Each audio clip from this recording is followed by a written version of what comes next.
I think Azerbaijan neatly fits into that camp. The chairman of our center is Richard Morningstar. Dick Morningstar was ambassador here in Azerbaijan about a decade ago, and so really excited to be here on behalf of him and on behalf of the center. If I could bring the slides up, I had a false narrative here that we were going to all do slides, but it's okay. These are, you don't have to take pictures of them. They're illustrative for narrative purposes, I think, mostly.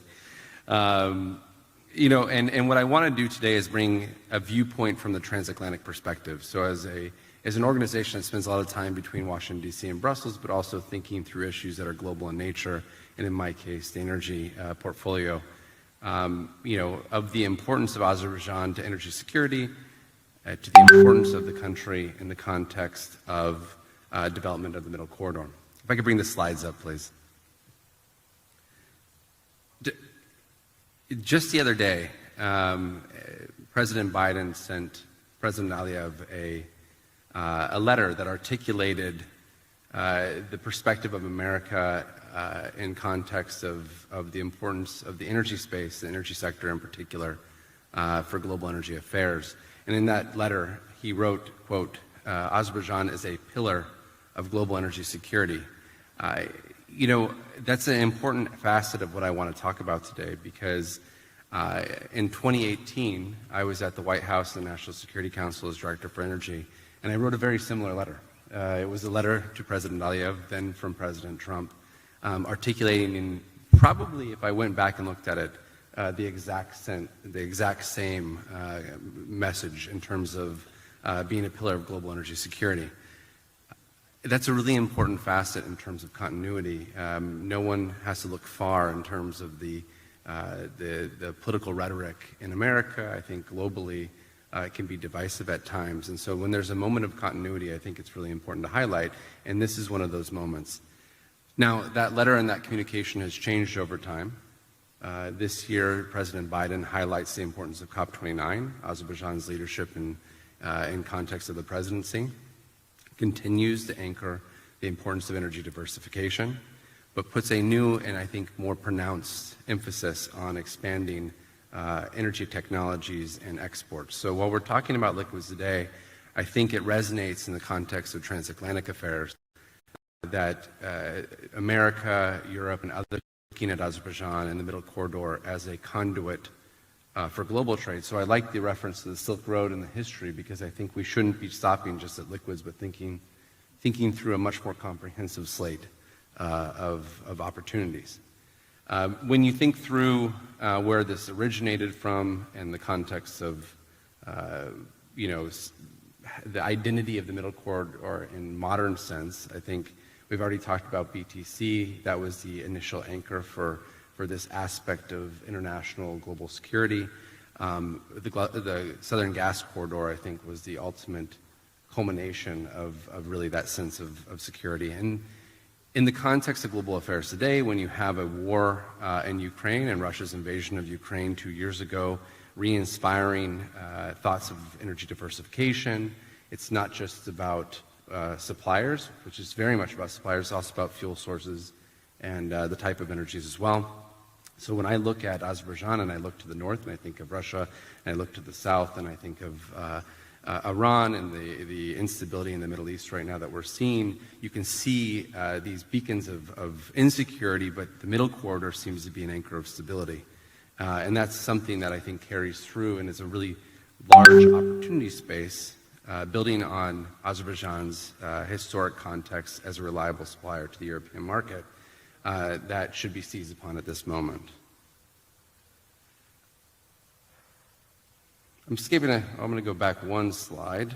From a U.S. perspective, in looking at the oil production and the liquids production from Azerbaijan, which has kind of stabilized over the course of the oil boom era since the 90s, I think, you know, to maximize the opportunity, and maybe this is one that I think I'd be happy to have for debate in a future conversation, but to maximize the opportunity that Azerbaijan provides the global community, there's a real sense that you should be looking at this from a trans-Caspian lens as well. I think that doesn't happen without political leadership from Azerbaijan It doesn't happen without the resource base of Azerbaijan, but it is mutually constructive and amplified to not only be looking at being a producer and the anchor of supply, but also the conduit for global supply that can also transit the region. So I think as we look towards future demand and new, expanding gas exports, expanding liquids opportunities, the chemical sector and the refining of the future, it's really important to be looking at this from a much more structured lens of the region as opposed to just one country. Regardless of what you think of the demand signal, the IEA at least has a perspective that oil demand will drop, that it will decline by 30% by 2030 in Europe in particular. That said, because of the context of geopolitics and because of the absence of Russian oil flows into that market, there is a large-scale opportunity, I think, that'll be pretty extended for this country in conventional energy, which is very important, but also to be looking forward to the future of energy. And I know I've had conversations in the Capitol here about, a hydrogen future, about a power sector future, green corridors. So I do think there's a lot of maturity in the context of where this conversation is going. But I think it's also important to think through the pure security aspects of security of supply, which include an emphasis on conventional energy resources. Germany still uses about 35% of its energy mix of being oil. 98% of that's imported, more or less. The vast majority is imported. And as Russian supply is pushed out, and we don't expect that to materialize again anytime soon, this is going to have, and this region is going to have a pronounced emphasis. It's the reason why President von der Leyen visited here in 2022 in the heart of the energy crisis, and why I think that you'll see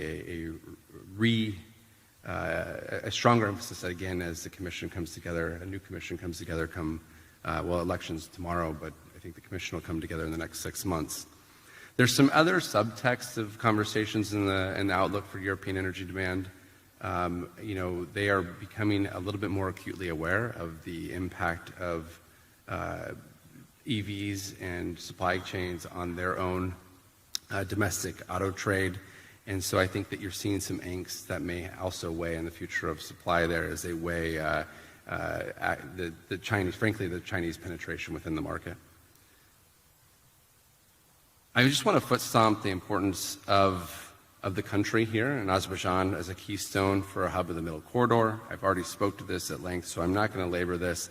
I do think that there's new opportunities that the transatlantic community, Washington, D.C., Brussels, others will be looking towards in terms of a maturity in the relationship with Kazakhstan. We're watching an increase because of Russian oil sanctions and a reconfiguration of global trade flows of year-on-year growth of exports through Azerbaijan and opportunities to the point to expand the BTC pipeline.